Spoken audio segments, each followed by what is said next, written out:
I'd like to start by asking you to open your Bible sa Ephesians chapter 2, verses 8 to 10.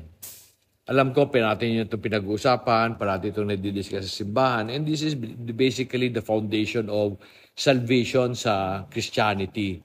Basahin ko lang because I want to make this very clear. While this is the foundation of salvation sa Christian churches, I believe also it is the reason why many Christians are failing to live out their Christianity.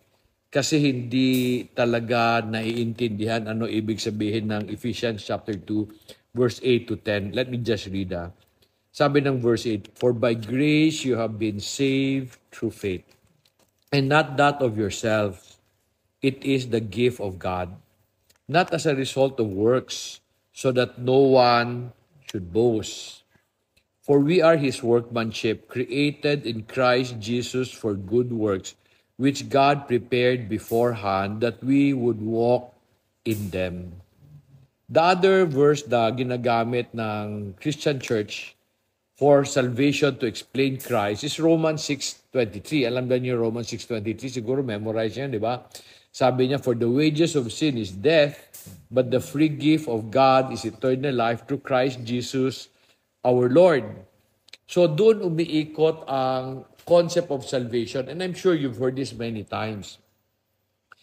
And sa nasabi basically, faith plus nothing equals salvation, di ba? Wala kang pwedeng idagdag sa faith for you to be able to be saved. So, if this is true, ang tanong ko parate, if we are saved, how come many times, many Christians act as if they are not saved?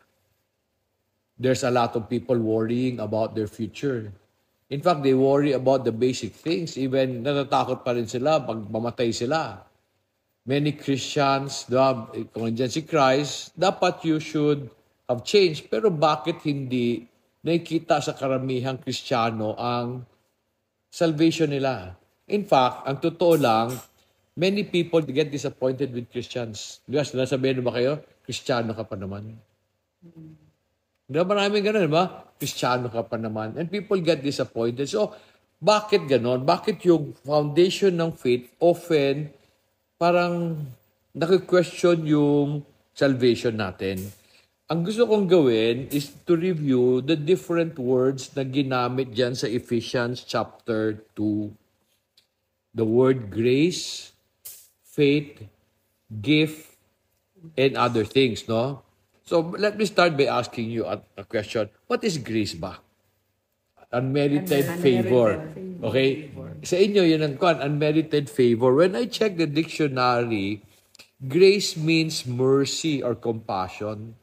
I think ang importante sa nakita ko, sabi niya, it is a gracious behavior from someone more powerful. Grace is given by someone more powerful. Anong ibig sabihin nun? Kung yun na may utusan kayo, pwede mo sabihin, gracious to sa may-ari niya. Pwede ba yun? Yung ginagawa ng utusan, responsibility niya yon sa may-ari. Hindi siya pwedeng maging gracious sa may-ari. Yung may-ari ang pwedeng maging gracious sa utusan. Di ba? Pag pinatawad ng kasalanan, di ba? Hindi yan pwedeng sabihin sa may-ari, ikaw, pinatawad na kita. Baka batukan yun, no? Okay? So, grace is kindness shown by someone who is higher. Now, alam natin, grace is something we do not deserve, unmerited favor. Pag binigyan ka ng grasya ng isang tao, pag binigyan ka ng grace, automatic ba yon na natanggap mo yung grace? I think it's connected also to the concept of gift. Grace is like a gift. Sabi ng Ephesians chapter 2, "For it is by grace that we have been saved, through faith." And then sabi niya, it is not by of yourself, it is a gift of God. So grace is also a gift. Ang tanong ko parate, kailan nagiging regalo ang isang regalo? Tinanggap mo. Okay, tinanggap mo. Tapos na? Paggamitin mo, di ba? So to many people, sinasabi, grace has been given to all. When grace is given, can all receive? Hindi, binigyan ng grace eh. Grace has been given to all of us. Because God is gracious.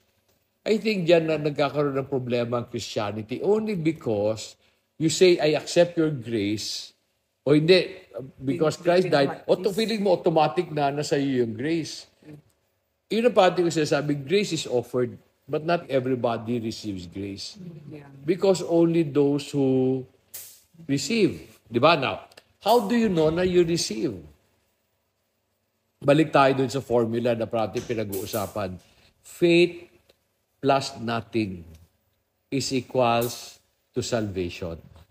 Sabi niya, wala kang pwedeng idagdag sa faith for you to be saved. Christ died. Alam niyo ba, sa evangelical, siguro pati sa protestante, tayo lang may acceptance prayer. Tayo lang may acceptance prayer. Catholic wala acceptance prayer. Okay, saan ang galing yung acceptance prayer niya? Did Jesus, when He was here, ask us to accept Him in prayer? Bakit meron tayong acceptance prayer? And then sabi natin, pinag-accept mo, save ka na. Tama ba yun?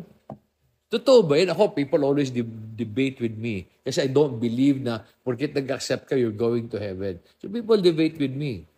Kasi nag-accept ka, Kristiyano ka na. Did Jesus ask that from you? Nakita kayo sa Bible, sinabi niya, you accept me? Ano sabi niya sa Bible? Isa lang sinabi niya, you follow me. How do you know that you follow Christ? How do you know? Following Christ is an act of faith. Now, what is faith ba? What is faith? Alam natin, go to Hebrews chapter 11 verse 1. Yan yung biblical definition ng faith. Hebrews 11 verse 1. Sa akin sabi, Hebrews 11 verse 1. Now, faith is the assurance of things hoped for and the conviction of things not seen. Well, that is a fair definition. To me, faith is very simple. You trust and you obey. Sabi ni Jesus, you follow me. When will you follow Jesus? Di ba you need to trust Him first before you can follow? Tama? What is the proof that you're following Him? The only proof is you do what He says. You do as He does. Kung ano gawin niya, gagawin mo. The act of following requires trust. Di ba kung magsunod sa tao na kay salig, di ba? First, you need to trust the person. And then second, you do as the person would do. Now, think about this. Sabi niya, faith plus nothing equals salvation. Faith plus nothing. And sabi ko sa inyo, faith is to trust and to obey. Lahat ba ng Kristiyano ganon? They trust. They do not obey. The people do not obey. They miss the part of obedience. Kaya nasisira ang Christian. Can you go back to Ephesians chapter 2, verse 10? Sabi dyan, salvation is by grace, it is through faith, it is a gift. Hindi mo pwedeng pagtrabahuan. Pero pag Kristiyano ka na, when you follow, kailangan mo magtrabaho, hindi. Yung trabaho mo has been prepared, meaning you do what He tells you to do. If you do not do what He tells you to do, kaya ako proud ko sa mga misis din, kay very loving sa husband, maski hindi nagkanahan, no? That is the good work that you are required to do. Unless you do the good work God has prepared for you. Now, makutan lang, what is the good work that He prepared for you? Ano yun? Some people believe it's your ministry. Some people believe it's the kindness that you give. No, the good work that He wants you to do is just the thing that He's asking you to do. Simple lang. The basics of every day. You be a faithful worker. You be honest in your job. You be a loving husband. A submissive wife. Maski ayaw nyo. Alam pa, whenever I talk about submission to wife, they all comment pa, how can I submit to a husband that is not worth respecting? Now, is that an excuse? Kaya sabi nga, mag-submit eh. Kasi mahirap siya eh. You do it when it is required, but not when it is easy. Because all obedience is always not easy. Kaya nga obedience eh. Di ba? Kaya nga obedience, ang example ko dyan, busog na busog ka na. Tapos linagyan kita ng lechon dyan. Tapos mainit pa. Sabi ko, Vinis, huwag ka kumain ha. Can you obey me? Ha? Busog na busog ka na naman. Masuka ka na. Will you obey me? Di ba? Mas madali yun kasi busog ka man. Ang obedience is gutom ka. Gutom ka. Lagyan ka ng lechon sa huwag ka kumain. That is obedience. Pag busog ka, that's not obedience. Just, alam mo, pag kumain ka pa rin, matakaw ka lang talaga. Gluttony, tama, gluttony. Di ba may mga ganun tao rin naman, di ba? Maski like for example, masaya sila sa marriage nila, mga ngaliwa pa rin. Iba na yun, kalokohan na talaga. Pero for example, mas madaling hindi ka mangaliwa kasi masaya ka sa marriage mo. Pero pag hindi ka masaya, tapos hindi ka pa rin nagloko, that is obedience. Because that's the right thing. O nga, pero that's obedience. That is that many people can give excuses. Alam mo, kanang divorce bill, parang inani na even if they pass the divorce bill, even if they legalize gay marriages, whatever, ako ito punto ko eh. Why are Christians afraid of it? Di ba a Christian will not even consider it? Yes. Kasi that's your faith eh. Maski gusto daw, sabi mo, the divorce bill will give everybody a chance. Now, ang tanong ko, who will pursue ba that divorce bill, that gay marriage? Sino yon? Sila na. Hindi Kristiyano. Now, kung nag-divorce ka, kasi Kristiyano ka, may problema ka sa faith mo. Hindi ka Kristiyano. Now, for everybody, okay na siya. Hindi naman sila Kristiyano. Ako minsan yun ang struggle ko. Why do you impose your faith on other people? Of course, Christian impose your faith. Iba rin naman na hindi kasama sa Kristiyano, they impose their belief on us. Katulad nung they force pastors and priests to do gay marriages. Iba yun, mali yun. Why do you impose your faith on other people? Pero, the divorce bill, the gay marriage should not affect you. Diba? Of course, some Christians will avail of that. I'm sure some Christians. Pero, that is an issue of their faith, their personal faith. Diba? Like, you know my situation. Why am I where I am? Because I just want to obey. Mas kusog akong kahadlok sa Ginoo kaysa sa akong kasuko. Okay? That's just my obedience. Because this is an exercise of my faith. God created me for good works. What's the good work? God told me, love your wife despite all. What will I do? Maski ayoko na, love pa rin. That's my faith. When do you receive the grace of the Lord? When you accept it as a gift. I told you already. One you accept, two you use. Now, how do you use that? Can you turn your Bibles to Romans chapter 13, verse 14? Romans 13:14. Put on the Lord Jesus Christ. That is how to accept His gift. Now you put Him on and make no provision for the flesh in regards to its lust. The gift can only bless you if you use it. But first, kailangan mo ng relationship. I've been telling si Daniel, Dane, really, I want you to have a relationship with Christ. Kasi siya lang pwede makabless sa inyo. Yun ang alam ko, okay? Pero I want God to bless my son and his wife, si Jillian. Pero the source of the blessing is not me.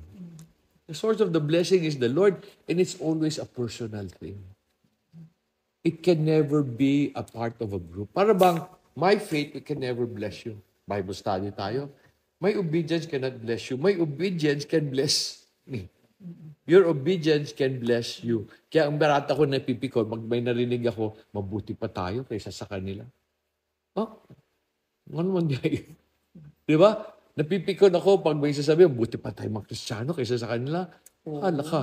Because your righteousness is not based on the group. Your righteousness is based on you. Diba? Now, can you turn your Bibles to Colossians chapter 3, verse 12 to 14. Madali ba to? Alam mo, madali itong basahin. But in your mind, madali siyang gawin. Pero mahirap yan pag andun ka na. Let me just read verse 12 to 14. Ha? So as to those who have been chosen of God, holy and beloved, put on a heart of compassion, kindness, humility, gentleness, patience. Madali hindi. Madali yan pag mabait yung tao. Di ba, yung kalaban mo, mahirap yun. To show compassion, to show kindness, mabuti na, linab mo pa rin. Di ba? Kasi that's what's required of us eh. Mahirap to gawin. Kasi this is only exercise to people who are difficult. To the people who are difficult in your lives. Now, nga bata kayo, no? Si Benice, si Daniel, si Junray, you're growing in your marriage. Many times, you really struggle with your spouse. Many times, gusto mo nang sakal. Many times, gusto mong hiwalayan. Because things will just become very difficult. I remember may nag-comment sa Facebook ko, sabi niya, life is unfair. I go, why is life unfair?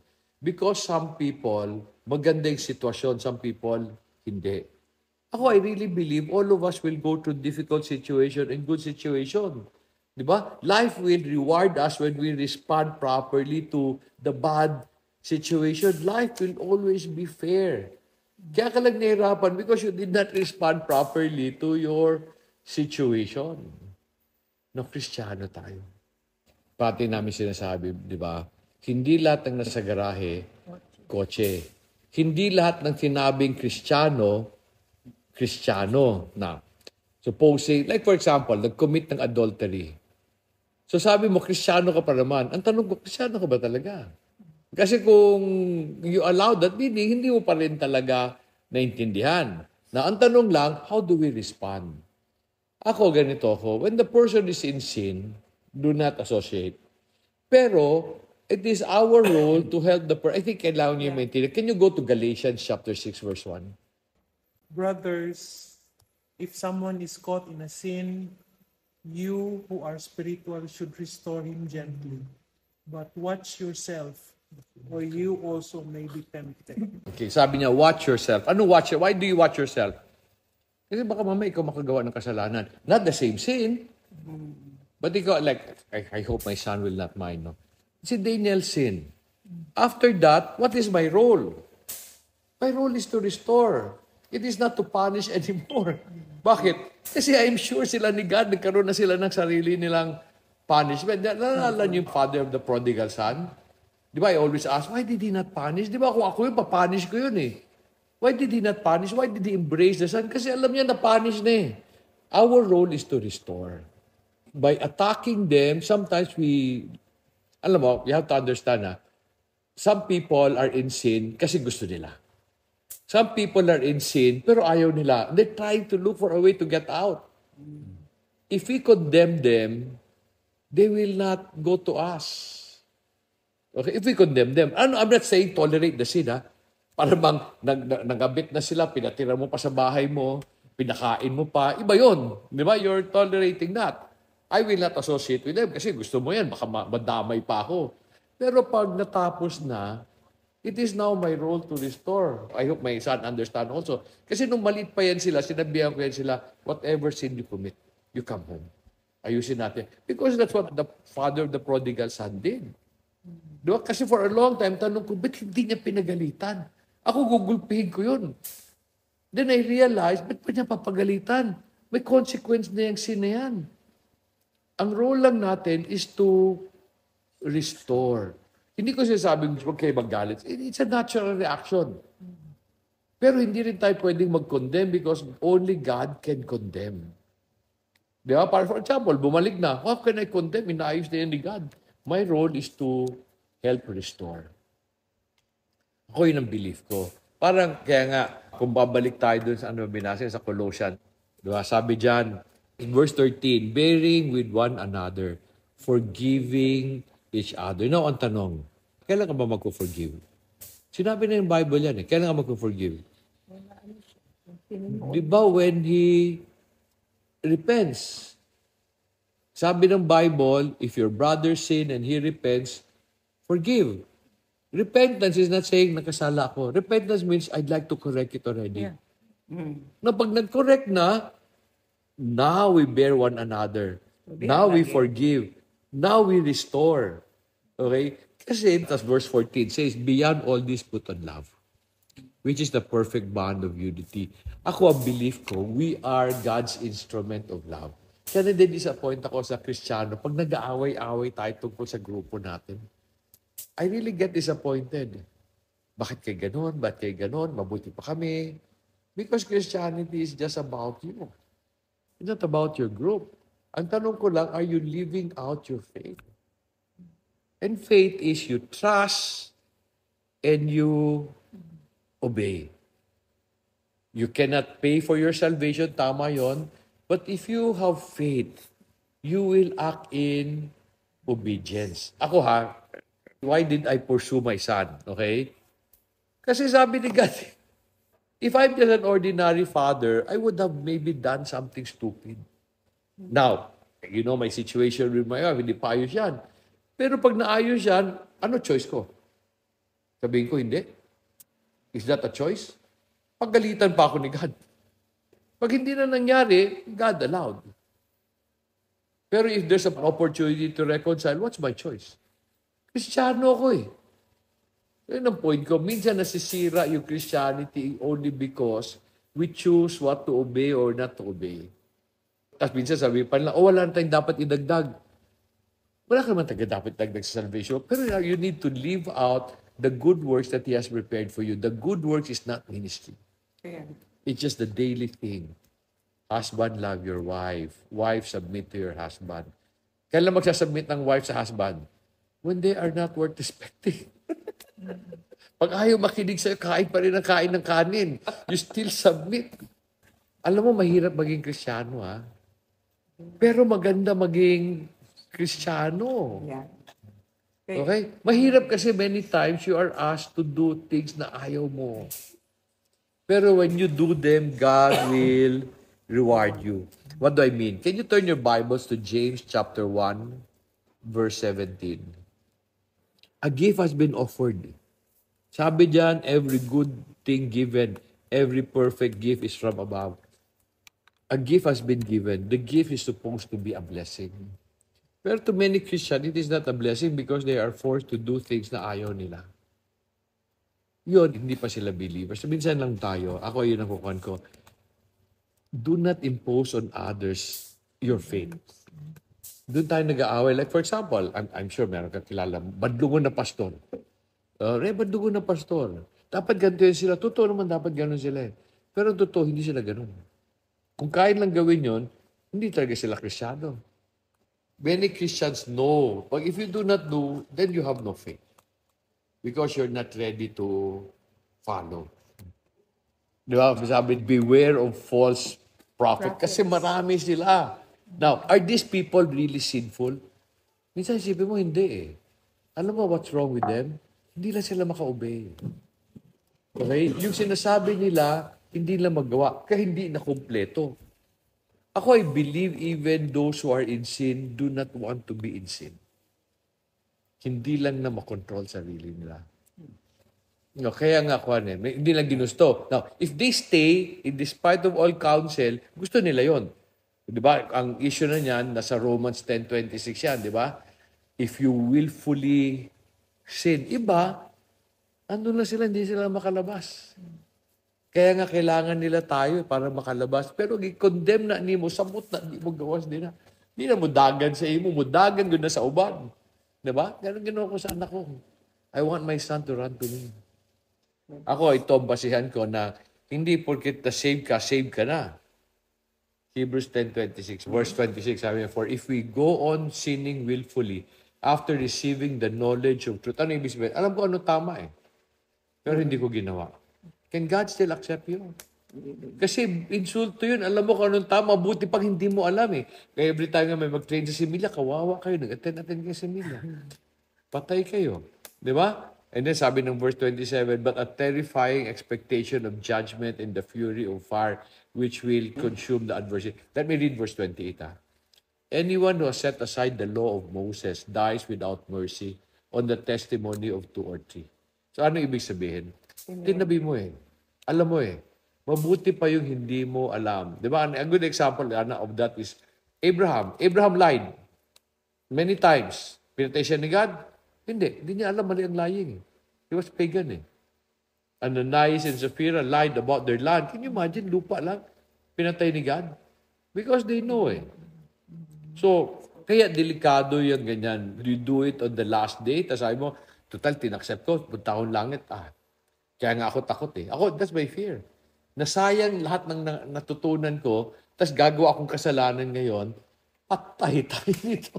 Bible says you are not judged by what you've done in the past. Ezekiel says, good work in the past cannot save you if you sin. Pero also, your sin cannot also nullify pag makabutan ka today. So what's important is just today.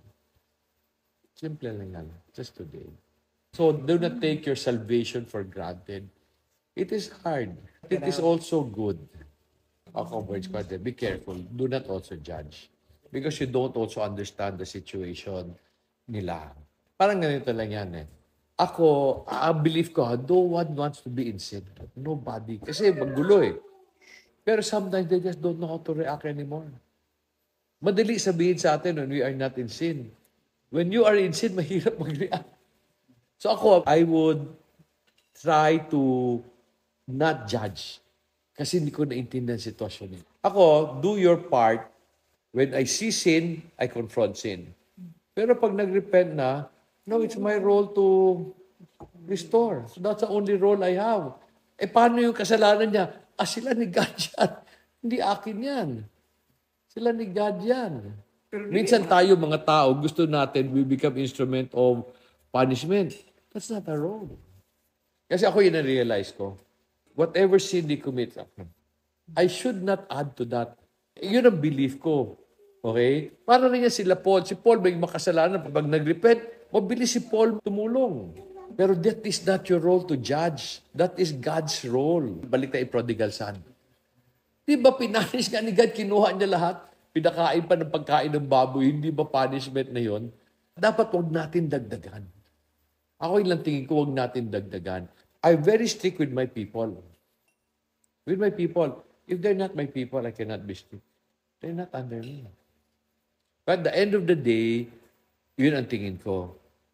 Pag when the person is in sin, kinounsel mo, hindi nakinig, lumayo ka. I understand that, no? Parang may mga visit ako ng mga tao sa buhay ko, gusto kong parusahan. But at the end of the day, sila ni God yan. May sinabi naman ng Bible, di ba? Sabi ni Paul, do not associate with so-called brothers who are drunkard, who are sinners, mga ganun. Do not associate with them. Meaning, palayo ka kay they're in sin man. Huwag noon lang dagdagan yung punishment. Para sa akin, ang punishment is reserved for God. Kanya yan. At saka sa kanilang dalawa yan. Sa kanilang dalawa yan. Then ako yan lang tingin ko ngayon. In the past, I would really confront sin. Paggalitan ko pa yun sila. I would really do that. Pero, pag nag-repent na, the only choice we have is to... Di ba, meron pa sinabi ang Corinthians na we are ambassadors of reconciliation. Our role is only to restore. Pero when the person is in sin, layo lang, layo lang. So I'm not asking you to tolerate sin. Basta do not lang punish. At ako yun ang na-realize ko, punishment is God's privilege, not yours. I-summarize na ito. Grace is given to all. But grace is not in all. Okay? Because gift must be received and used. And at the end of the day, faith. You trust and you obey. If you do not obey, you have no faith. I think yun ang sinasabi ni James. Faith without works is dead.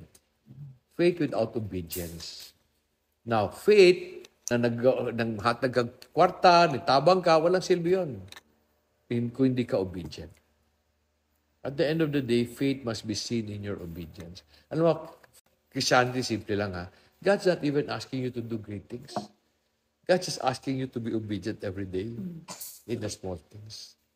Tapos, lastly, sabi ko, faith is not about your church or your group. Faith is just about you.